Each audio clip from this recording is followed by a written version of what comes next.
हमारी संस्कृति, हमारे संस्कार सदा रहें हमारे साथ। सब्सक्राइब करें तिलक।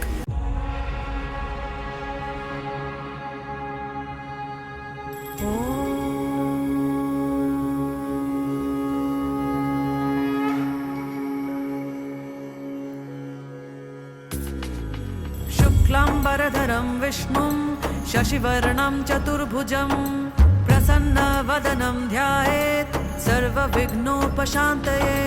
व्यासं वसिष्ठनप्तारं शक्तिः पौत्रमकल्मषं पराशरात्मजं वन्दे शुकतातं तपोनिधिं। व्यासाय विष्णुरूपाय व्यासरूपाय विष्णवे नमो वै ब्रह्मनिधये वासिष्ठाय नमो नमः। अविकाराय शुद्धाय नित्याय परमात्मने सदैकरूपरूपाय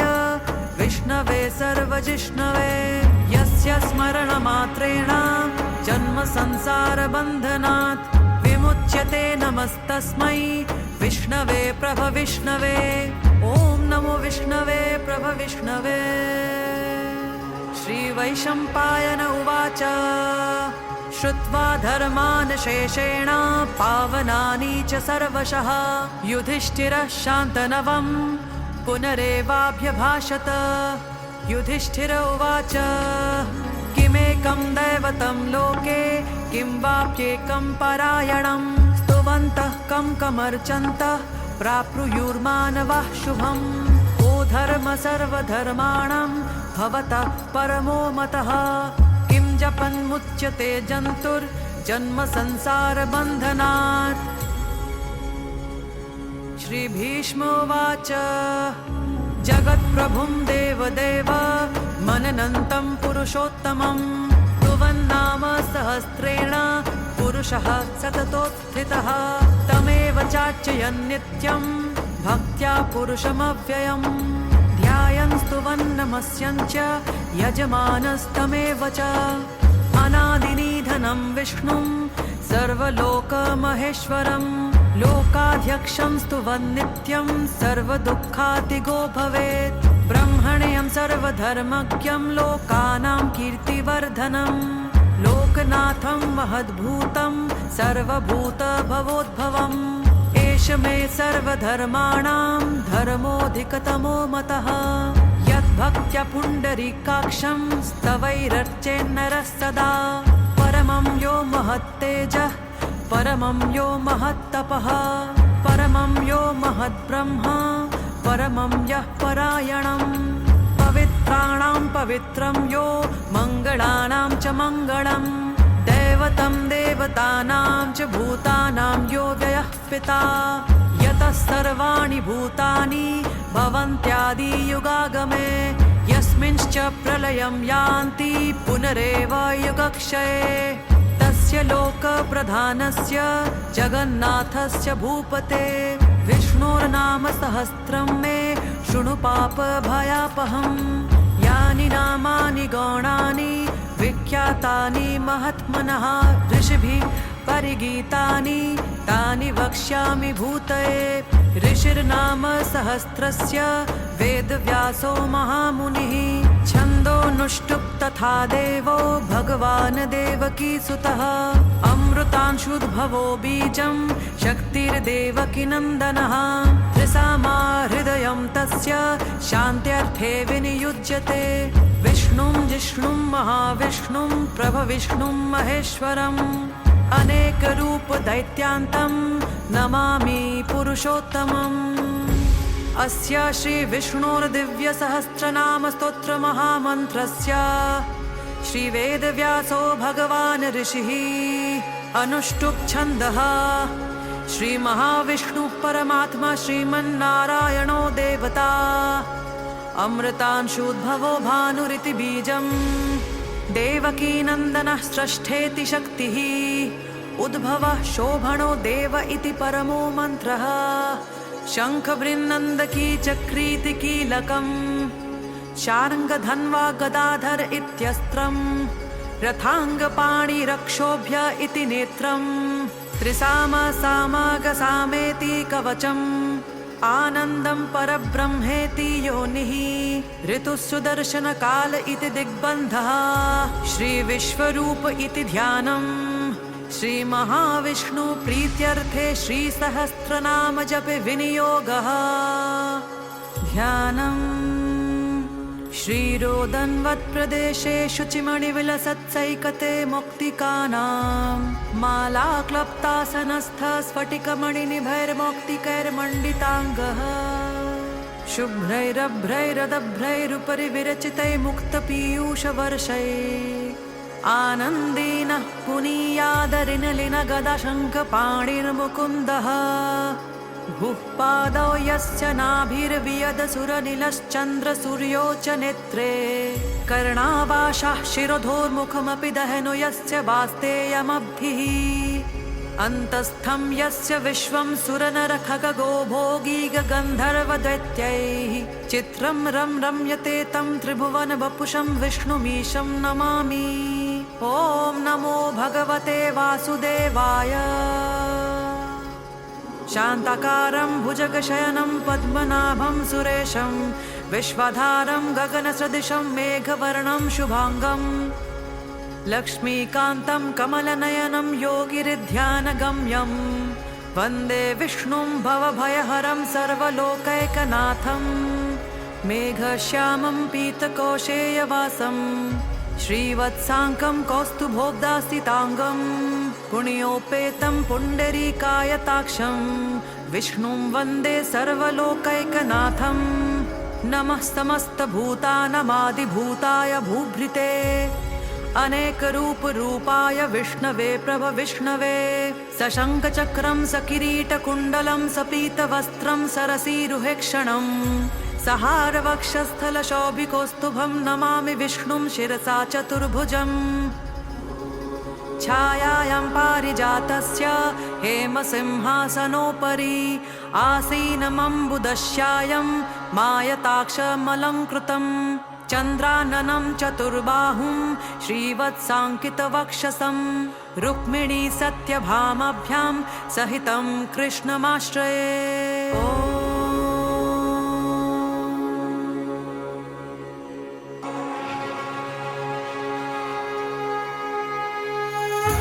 विश्वं विष्णुर्वषट्कारो भूतभव्य भवत्प्रभुः भूतकृद्भूतभृद्भावो भूतात्मा भूतभावनः भूतात्मा परमात्मा च मुक्तानं परमागतिः अव्ययः पुरुषः साक्षी क्षेत्रज्ञोऽक्षर एव च योगविदां नेता प्रधानपुरुषेश्वरः नारसिंह वपुः श्रीमान् केशवः पुरुषोत्तमः सर्वशर्वः शिवः स्थाणुर् भूतादिर्निधिरव्ययः सम्भवो भावनो भर्ता प्रभवः प्रभुरीश्वरः स्वयंभू शम्भुरादित्यः पुष्कराक्षो महास्वनः अनादिनिधनो धाता विधाता धातुरुत्तमः अप्रमेयो ऋषिकेशः पद्मनाभोऽमरप्रभुः विश्वकर्मा मनुस्त्वष्टा स्थविष्ठः स्थविरो ध्रुवः अग्राख्य शाश्वतः कृष्णो लोहिताक्षप्रतर्दनः प्रभूतस्त्रिककुद्धाम पवित्रं मङ्गलं परम् ईशानः प्राणदः प्राणो ज्येष्ठः श्रेष्ठः प्रजापतिः हिरण्यगर्भभूगर्भो माधवो मधुसूदनः ईश्वरो विक्रमी धन्वी मेधावी विक्रमः क्रमः अनुत्तमो दुराधर्षः कृतज्ञः कृतिरात्मवान् सुरेशः शरणं शर्म विश्वरेताः प्रजाभवः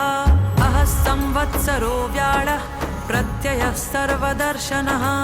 अजः सर्वेश्वरः सिद्धः सिद्धि सर्वादिरच्युतः वृषाकवीरमेयात्मा सर्वयोग विनिश्रितः वसुर्वसुमना सत्य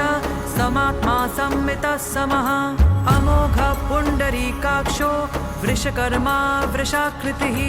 रुद्रो बहुशिरा बभ्रूत् विश्वयोनिषु चिश्रवः अमृत शाश्वतस्थाणुर् वरारोहो महातपः सर्वगः सर्वविद्भानुः विश्वक्सेनो जनार्दनः वेदो वेदविदव्यङ्गो वेदांगो वेदवित् कविः लोकाध्यक्ष सुराध्यक्षो धर्माध्यक्षः कृतः चतुरात्मा चतुर्व्यूहश्चतुर्दंष्ट्रश्चतुर्भुजः राजिष्णुर्भोजनं भोक्ता सहिष्णुर्जगदात्तिजः अनघो विजयो जेता विश्वयोनिः पुनर्वसुः उपेन्द्रो वामनः प्रांशु अमोघ शुचिरुर्जितः अतीन्द्रसङ्ग्रहः सर्गो धृतात्मा नियमो यमः वेद्यो वैद्य सदा योगी वीरः माधवो मधुः अतीन्द्रियो महामायो महोत्साहो महाबलः महाबुद्धिर्महावीर्यो महाशक्तिर्महाद्युतिः अनिर्देश्य वपुः श्रीमान् अमेयात्मा महादृढृत महेश्वासो महीभर्ता श्रीनिवासः सतां गतिः अनिरुद्धः सुरानन्दो गोविन्दो गोविदाम्पतिः मरीचिर्दमनो हंसः सुपर्णो भुजगोत्तमः हिरण्यनाभस्तुतपः पद्मनाभः प्रजापतिः अमृत्युः सर्वदृक्सिंहः सन्धाता सन्धिमान् स्थिरः अजो दुर्मर्षणः शास्ता विश्रुतात्मा सुरारिः गुरुर्गुरुतमो धाम सत्यः सत्यपराक्रमः निमिषो निमिषस्त्रग्वी वाचस्पतिरुदारथिः अग्रणीर्ग्रामणी श्रीमान् न्यायो नेता समीरणः सहस्रमूर्धा विश्वात्मा सहस्राक्षसहस्रपात् आवर्तनो निवृत्तात्मा संवृतः सम्प्रमर्दनः अहः संवर्तको वह्निर् अनिलो धरणीधरः सुप्रसाद प्रसन्नात्मा विश्वसृद्विश्वभुग् विभुः सत्कर्ता सत्कृत साधु जन्नुर्नारायणो नरः असंख्येयो प्रमेयात्मा विशिष्ट शिष्ट कृच्छुचिः सिद्धार्थ सिद्ध संकल्प सिद्धिद सिद्धि साधनः वृषाहि वृषभो विष्णु वृषपर्वा वृषोदरः वर्धनो वर्धमानश्च विविक्तः श्रुतिसागरः सुभुजो दुर्धरो वाग्मी महेन्द्रो वसुदो वसुः नैकरूपो बृहद्रूपः शिपिविष्टः प्रकाशनः ओजस्तेजो धृतिधरः प्रकाशात्मा प्रतापनः रुद्धस्पष्टाक्षरो मन्त्रः चन्द्रांशुर्भास्करद्युतिः अमृतांशुद्भवो भानुः शशबिन्दुः सुरेश्वरः औषधं जगतस्तेतुः सत्यधर्म पराक्रमः भूतभव्य भवन्नाथः पवनः पावनो नलः कामः कामकृत्कान्तः कामः कामप्रदः प्रभुः युगादिकृद्युगावर्तो नैकमायो महाशनः अदृश्यो व्यक्तरूपश्च सहस्रजिदनन्तजित् इष्टो विशिष्टशिष्टेष्टः शिखण्डी नहुषो वृषः क्रोधः क्रोधकृत्कर्ता विश्वबाहुर्महीधरः अच्युतः प्रथितः प्राणः प्राणदो वासवानुजः अपान्निधिरधिष्ठानः मप्रमत्तः प्रतिष्ठितः स्कन्दस्कन्दधरो धूर्यो वरदो वायुवाहनः वासुदेवो बृहद्भानु रादिदेवः पुरन्दरः अशोकस्तारणस्तारः शूरः शौरिर्जनेश्वरः अनुकूलः शतावर्त पद्मी पद्मनिभीक्षणः पद्मनाभोर्विन्दाक्ष पद्मगर्भ शरीरभृत महर्धिर्ऋद्धवृद्धात्मा महाक्षो गरुडध्वजः अतुलः शरभो भीम समयज्ञो हविर्हरिः सर्वलक्षणलक्षण्यो लक्ष्मीवान् समितिञ्जयः विक्षरो रोहितो मार्गो हेतुर्दामोदरः सः महीधरो महाभागो वेगवान् मिताशनः उद्भवः क्षोभणो देवः श्रीगर्भः परमेश्वरः करणं कारणं कर्ता विकर्ता गहनो गुहः व्यवसायो व्यवस्थानः संस्थानस्थानदो ध्रुवः परग्धिः परमस्पष्टः तुष्टः पुष्टः शुभेक्षणः रामो विरामो विरतो मार्गो नेयो नयो नयः वीरशक्ति श्रीमतां श्रेष्ठो धर्मो धर्मविदुत्तमः वैकुण्ठपुरुषः प्राणः प्राणदः प्रणमः पृथुः हिरण्यगर्भः शत्रुघ्नो व्याप्तो वायुर्धोक्षजः ऋतुः सुदर्शनः कालः परमेष्ठी परिग्रहः उग्रः संवत्सरो दक्षो विश्रामो विश्वदक्षिणः विस्तारस्थावरस्थाणुः प्रमाणं बीजमव्ययम् अर्थोऽनर्थो महाकोशो महाभोगो महाधनः अनिर्विण्णः स्थविष्ठो भूत् धर्मयूपो महामखः नक्षत्रनेमिर्नक्षत्री शमः शामः समीहनः यज्ञयुज्यो महेज्यश्च क्रतुस्तत्रं सताङ्गतिः सर्वदर्शी निवृत्तात्मा सर्वज्ञो ज्ञानमुत्तमम् सुव्रतः सुमुखः सूक्ष्मः सुघोषः सुखदः सुरतः मनोहरो जितक्रोधो वीरबाहुर्विदारणः स्वापन स्ववशो व्यापी नैकात्मा नैककर्मकृतः वत्सरो वत्सलो वत्सी रत्नगर्भो धनेश्वरः धर्मगुग्धर्मकृद्धर्मी सदसक्षरसतक्षरम् अविज्ञाता सहस्रांशु विधाता कृतलक्षणः गभस्तिनेमिस्तत्त्वस्थ सिंहो भूतमहेश्वरः आदिदेवो महादेवो देवेशो देवभृद्गुरुः उत्तरो गोपतिर्गोप्ता ज्ञानगम्यः पुरातनः शरीरभूतभृद्भोक्ता कपीन्द्रो भूरिदक्षिणः सोमपो मृतपः सोमः पुरुजित् पुरुषत्तमः विनयो जयः सत्यसन्धो दाशार्हः सात्वतां पतिः जीवो विनयिता साक्षी मुकुन्दो मितविक्रमः अम्भो निधिरनन्तात्मा महोदधिशयोऽन्तकः अजो महार्ह स्वाभाव्यो चितामित्रः प्रमोदनः आनन्दो नन्दनो नन्दः सत्यधर्मा त्रिविक्रमः महर्षिः कपिलाचार्यः कृतज्ञो मेदिनीपतिः त्रिपदस्त्रिदशाध्यक्षो महाशृङ्गकृतान्तकृतः महावराहो गोविन्दः सुषेणः कनकाङ्गदी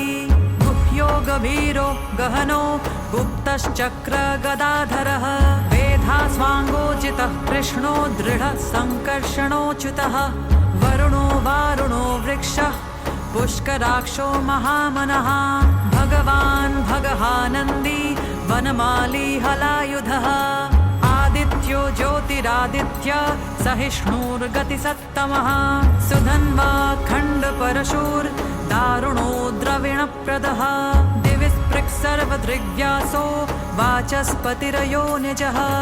त्रिसामा सामगः साम निर्वाणं भेषजं भिषक् सन्न्यासकृच्छमः शान्तो निष्ठा शान्तिपरायणम् शुभाङ्गः शान्तिदः स्रष्टा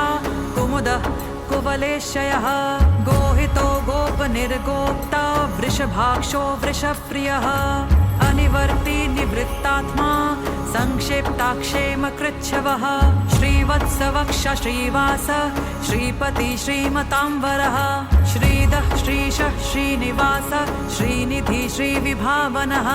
श्रीधरः श्रीकरः श्रेयः श्रीमान् लोकत्रयाश्रयः स्वक्षस्वङ्गशतानन्दो नन्दिर्ज्योतिर्गणेश्वरः विजितात्मा विधेयात्मा सत्कीर्तिश्चिन्न संशयः उदीर्ण सर्वतश्चक्षुरनीश शाश्वतस्थिरः भूषयो भूषणो भूतिर्विशोकशोकनाशनः अर्चिष्मानर्चितः कुम्भो विशुद्धात्मा विशोधनः अनिरुद्धो प्रतिरथः प्रद्युम्नो मितविक्रमः कालनेमिनिः शौरिः शूरः शूरजनेश्वरः त्रिलोकात्मा त्रिलोकेशः केशवः केशिहा हरिः कामदेवः कामपालः कामी कान्तः कृतागमः अनिर्देश्य वपुर्विष्णु वीरोऽनन्तो धनञ्जयः ब्रह्मण्यो ब्रह्मकृत् ब्रह्मा ब्रह्मा ब्रह्मा विवर्धनः ब्रह्मविद् ब्राह्मणो ब्रह्मी ब्रह्मज्ञो ब्राह्मणप्रियः महाक्रमो महाकर्मा महातेजा महोरगः महाक्रतुर्महायज्वा महायज्ञो महाहविः स्तुत्यस्तव प्रियस्तोत्रं स्तुतस्तोतारणप्रियः पूर्णः पूरयिता पुण्यः पुण्यकीर्तिरनामयः मनोजवस्तीर्थकरो वसुरेता वसुप्रदः वसुप्रदो वासुदेवो वसुर्वसुमना हविः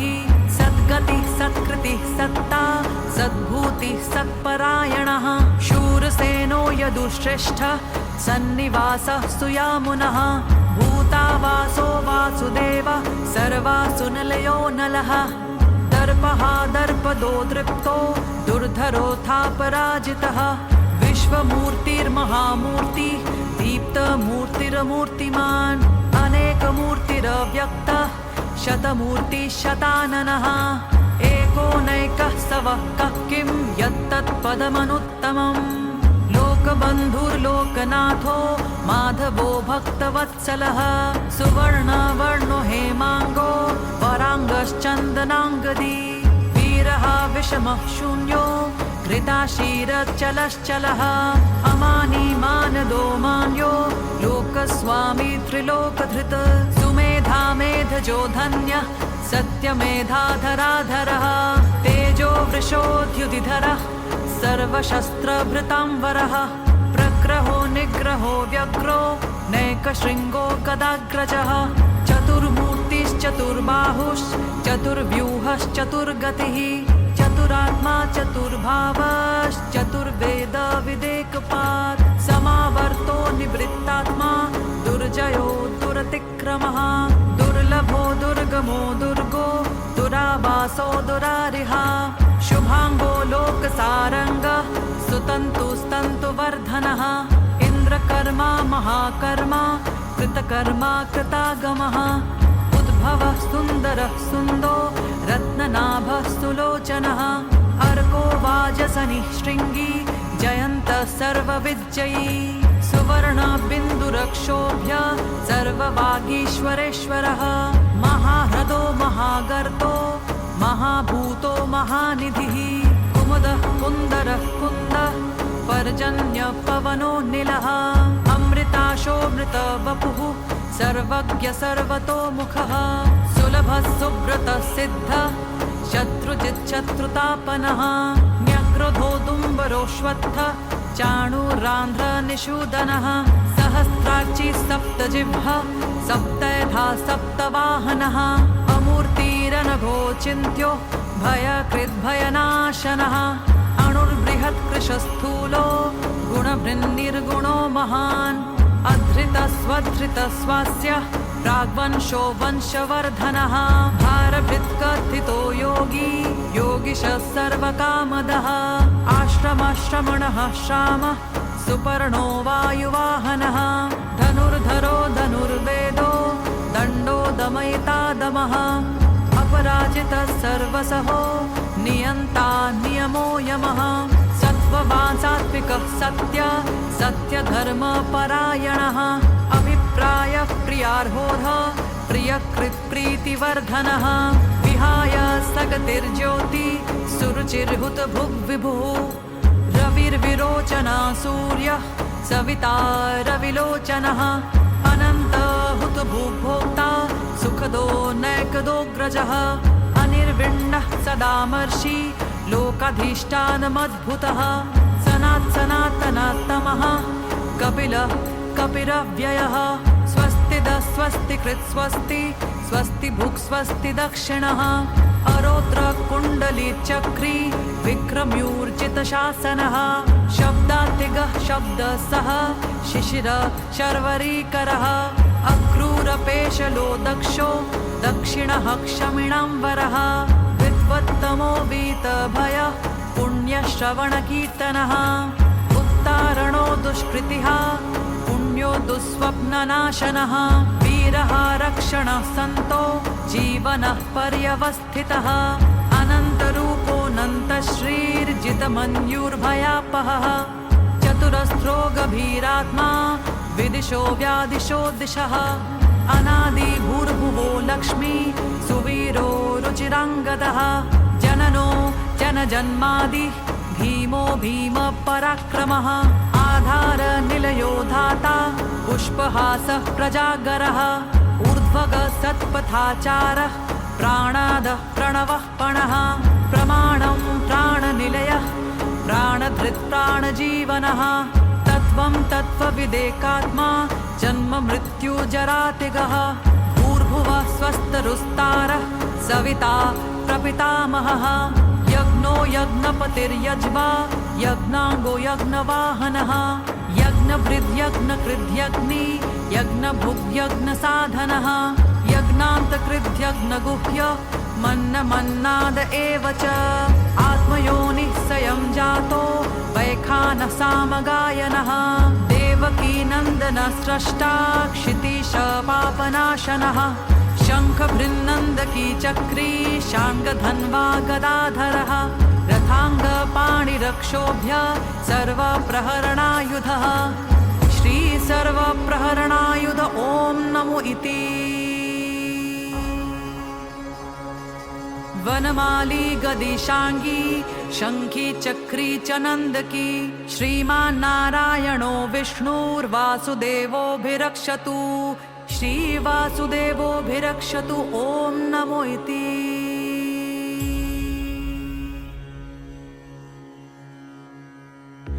इतीदं कीर्तनीयस्य केशवस्य महात्मनः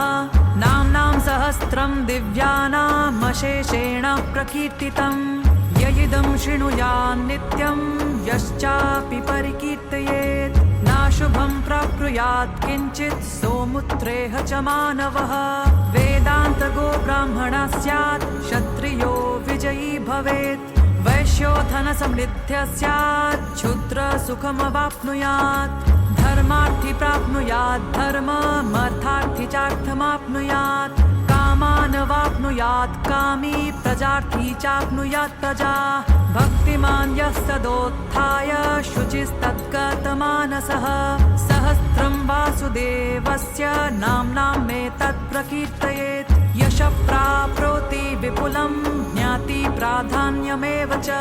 अचलां श्रियमाप्नोति श्रेयः प्राप्नोत्यनुत्तमं न भयं क्वचिदाप्नोति वीर्यं तेजश्च विन्दति भवत्यरोगो द्युतिमान् बलरूप गुणान्वितः रोगार्तो मुच्यते रोगात् बद्धो मुच्येत बन्धनात् भयान्मुच्येत भीतस्तु मुच्यतापन्न आपदः दुर्गाण्य तितरत्याशु पुरुषः पुरुषोत्तमं स्तुवन्नाम सहस्रेण नित्यं भक्ति समन्वितः वासुदेवाश्रयो मर्त्यो वासुदेवपरायणः सर्वपापविशुद्धात्मा याति ब्रह्म सनातनं न वासुदेव भक्तानामशुभं विद्यते क्वचित् जन्म मृत्यु जरा व्याधि भयं नैवोपजायते इमं स्तवमधीयानः श्रद्धभक्ति समन्वितः युज्येतात्मसुखक्षान्ति श्रीधृति स्मृतिकीर्तिभिः न क्रोधो न च मात्सर्यं न लोभो नाशुभा मतिः भवन्ति कृतपुण्यानां भक्तानां पुरुषोत्तमे द्योतचन्द्रार्कनक्षत्राखं दिशो भूर्महोदधिः वासुदेवस्य वीर्येण विधृतानि महात्मनः ससुरासुरगन्धर्वं सयक्षोरगराक्षसं जगद्वशे वर्ततेदं कृष्णस्य सचराचरम् इन्द्रियाणि मनोबुद्धि सत्त्वं तेजो बलं धृतिः वासुदेवात्मकान्याहुः क्षेत्रं क्षेत्रज्ञ एव च सर्वागमानमाचारः प्रथमं परिकल्पितः आचार प्रथमो धर्मो धर्मस्य प्रभुरच्युतः ऋषयः पितरो देवा महाभूतानि धातवः जङ्गमा जङ्गमं चेदं जगन्नारायणोद्भवम् योगो ज्ञानं तथा साङ्ख्यं विद्या शिल्पादिकर्म च वेदः शास्त्राणि विज्ञानमेतत् सर्वं जनार्दनात् एको विष्णुर्महद्भूतं पृथग्भूतान्यनेकशः त्रीन् लोकान् व्याप्य भूतात्मा भुक्ते विश्वभुगव्ययः इमं स्तवं भगवतो विष्णोर्व्यासेन कीर्तितं पठेद्य इच्छेत् पुरुषः श्रेयः प्राप्तुं सुखानि च विश्वेश्वरमजं देवं जगतः प्रभवाप्ययम् भजन्ति ये पुष्कराक्षं न ते यान्ति पराभवम् न ते यान्ति पराभवम् ॐ नम इति अर्जुनोवाच पद्मपत्र विशालाक्ष पद्मनाभ सुरोत्तम भक्तानामनुरक्तानां त्राता भव जनार्दन श्रीभगवानुवाच यो मां नाम सहस्रेण स्तोतुमिच्छति पाण्डव सोऽहमेकेन श्लोकेन स्तुत एव न संशयः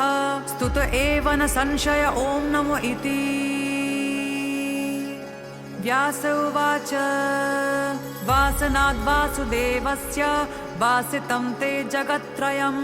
सर्वभूतनिवासोऽसि वासुदेव नमोऽस्तु ते श्रीवासुदेव नमोऽस्तु त ॐ नमो इति पार्वत्युवाच केनोपायेन लघुना विष्णोर्नाम सहस्रकम् पठ्यते पण्डितैर्नित्यं श्रोतुमिच्छाम्यहं प्रभो ईश्वर उवाच श्रीराम राम रामेति रमे रामे मनोरमे सहस्रनाम तत्तुल्यं राम नाम वरानने श्रीराम राम रामेति रमे रामे मनोरमे सहस्रनाम तत्तुल्यं राम नाम वरानने श्रीराम राम रामेति रमे रामे मनोरमे सहस्रनाम तत्तुल्यं राम नाम वरानने श्रीराम नाम वरानन ॐ नम इति ब्रह्मोवाच नमोऽस्त्वनन्ताय सहस्रमूर्तये सहस्रपादाक्षिशिरोरुबाहवे सहस्रनाम्ने पुरुषाय शाश्वते सहस्रकोटियुगधारिणे नमः सहस्रकोटियुगधारिण ॐ नम इति सञ्जय उवाच यत्र योगेश्वर कृष्णो यत्र पार्थो धनुर्धरः तत्र श्रीर्विजयो भूतिर्ध्रुवा नीतिर्मतिर्मम श्रीभगवानुवाच अनन्याश्चिन्तयन्तो मां ये जनाः पर्युपासते तेषां नित्यभियुक्तानां योगक्षेमं वहाम्यहम् परित्राणाय साधूनां विनाशाय च दुष्कृतां धर्मसंस्थापनार्थाय सम्भवामि युगे युगे आर्ता विषण्णाः शिथिलाश्च भीताः घोरेषु च व्याधिषु वर्तमानाः संकीर्त्य नारायण शब्दमात्रं विमुक्तदुःखाः सुखिनो भवन्ति कायेन वाचा मनसेन्द्रियैर्वा बुद्ध्यात्मना वा प्रकृते स्वभावात् करोमि यद्यत् सकलं परस्मै नारायणायेति समर्पयामि इति श्रीविष्णुसहस्रनामस्तोत्रं समाप्तम्।